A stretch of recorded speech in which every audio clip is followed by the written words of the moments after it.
अगर हम इसी का कोई और पार्ट देख लें, एच वाला देख लें, if m ratio n is equal to 7/5 and n ratio o is equal to 6/11, then m ratio n ratio o हमने क्या करना है, फाइंड करना है। ये देखें इसका सोल्यूशन, ये देखें इफ़ m रेशो n हमने 7/5 लिख लिया एंड n रेशो o हमने 6/11 लिख लिया, देन हमने क्या फाइंड करना है, m ratio n ratio o। अब हम क्या लिखेंगे, ये वाला जो है, ये वाला हम वैसे का वैसे लिख देंगे, m ratio n ratio o। अब हम इसकी जगह पर m रेशो n की वैल्यू लिखेंगे। m रेशो n की वैल्यू है 7/5 और n रेशो o की वैल्यू है 6/11। देखिए हमने यहाँ पर 7 क्यों नहीं लिखी, क्योंकि यहाँ पर हमने n की वैल्यू पहले लिख ली है, इसलिए हमने यहाँ पर n की वैल्यू नहीं लिखी, बल्कि दूसरी जो वैल्यू है वो हमने नीचे लिखी है।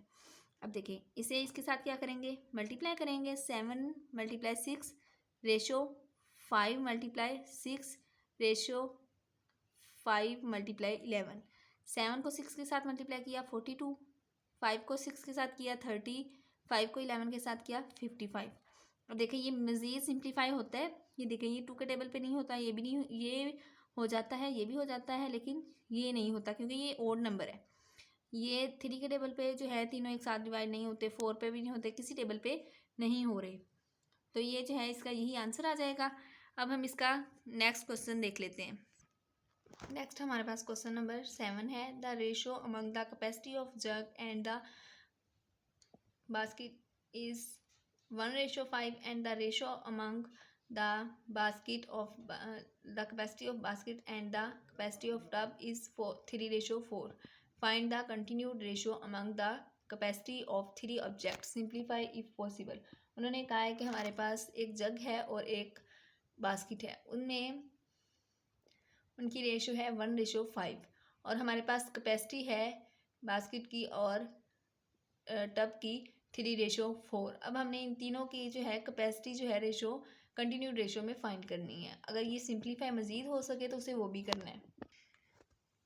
हाँ जी, ये देखें हमने पहले इसकी वर्किंग बना ली है। The ratio of jug to the basket is 1/5 and the ratio of the basket to the tub is 3/5। Find the continued ratio among the capacity of 3 objects, यानी कि तीनों ऑब्जेक्ट्स की कंटिन्यूड रेशो फाइंड करेंगे and simplify if possible. अगर मज़ीद हो सकता है पॉसिबल तो हम इसे वो भी सिंप्लीफाई करेंगे।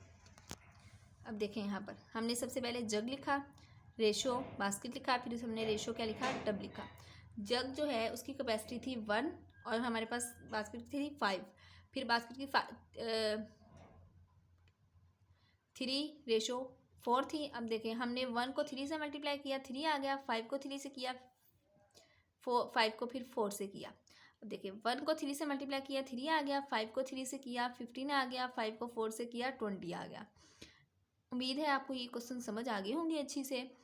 हमारे पास जो आज का स्टूडेंट टास्क है वो है सॉल्व एक्सरसाइज, यानी कि एक्सरसाइज का पेज नंबर 69 पे क्वेश्चन नंबर 16 है, वो आपने क्या करना है, सॉल्व करना है। होमवर्क में जो है वो आपने 3.3 का क्वेश्चन नंबर 3 कंप्लीट करना है और क्वेश्चन नंबर 9 करना है। ये देखिए क्वेश्चन नंबर 3 जो है इसके जितने भी पार्ट हैं वो आपने होमवर्क में करने हैं। और उसके बाद हमारे पास क्वेश्चन नंबर 7, 8 और 9 था। ये 3 क्वेश्चन करने थे, लेकिन 7 मैंने करवा दिया है। 8 और जो है वो आपने खुद सी वर्क में करना है और 9 जो है वो आपने होमवर्क में करना है।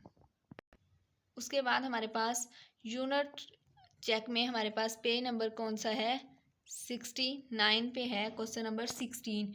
ये जो है ये आपने स्टूडेंट टास्क में करना है। उम्मीद है आपको लेक्चर अच्छे से समझ आ गई होगी और इसके बाद आपने अपना होमवर्क जो है वो अच्छे से करना है। होमवर्क करने के बाद स्टूडेंट टास्क लिखने के बाद आपने नीचे अपना नाम और अपना आईडी और सेक्शन लाजमी मेंशन करना है और अपना होमवर्क अच्छे से करके ऑनलाइन जो है वो आपने सबमिट करवाना है ताकि आपका चेक किया जा सके और आपकी गलतियाँ आपको बताई जा सके। अपना और अपने घर वालों का ख्याल रखें। अल्लाह हाफिज़।